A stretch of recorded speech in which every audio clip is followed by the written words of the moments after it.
With every new NBA season, there's always one or two players who break out and become stars.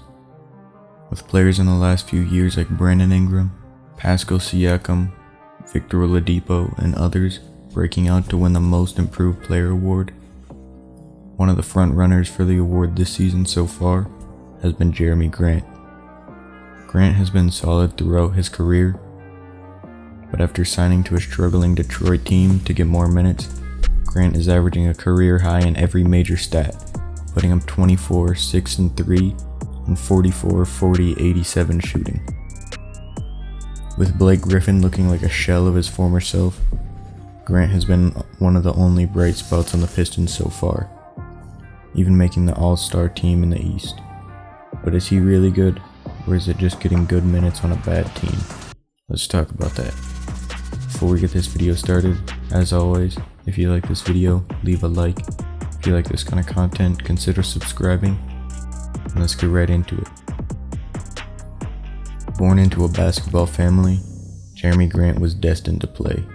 With both his father and uncle being solid NBA players, basketball runs through his blood.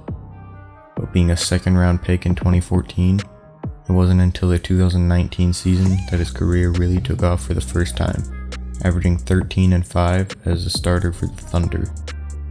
After the situation in OKC blew over, he signed with the Nuggets and his stats dropped slightly, but playing 6 less minutes per game, that's still very impressive.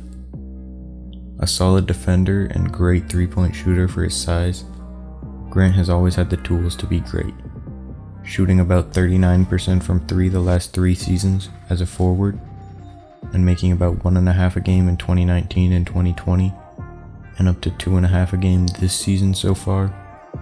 Having watched him since 2018, I knew he had a great skill set and was being underused.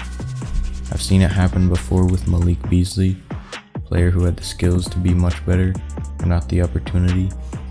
Jerami Grant to me always seemed like a player who had the ability to do so much more, and when he was starting for Denver in the playoffs, he showed that by having some great games. While I would have wanted him to stay in Denver because he was such a valuable asset, he chose to go to Detroit for the same money as a way to bet on himself.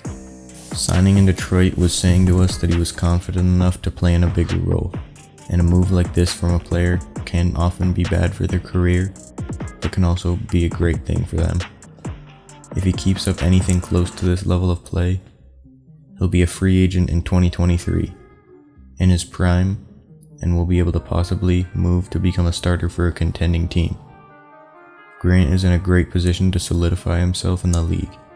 While being in Detroit right now isn't necessarily ideal, he has all the opportunity to go off, and if he can improve the team to exceed expectations, that would be even better for his legacy. At this rate, he's going to go down as better than Harvey Grant, and if he maintains an all-star level of play for multiple years and even wins a chip, he could surpass his uncle Horace Grant. Jerami Grant is looking like he could be a solid all-star level player for the next few years. At 26 years old, he should still have plenty of good years left. And to me, I don't think this season is a fluke. He has the size, athleticism, offensive skills, and defensive skills to be a great player for years to come, and I'm excited to see it. While I don't see him as getting much better than he is right now, I think he'll keep averaging 23 to 25 points for multiple years, and in an absolute best case scenario, could even make an All-NBA third team in the East. Do you think Jerami Grant will keep playing at this level, or do you think this is a fluke? Let me know in the comments. As always, if you like this video, leave a like. If you like this kind of content, be sure to subscribe, and I'll see you in the next video. Peace.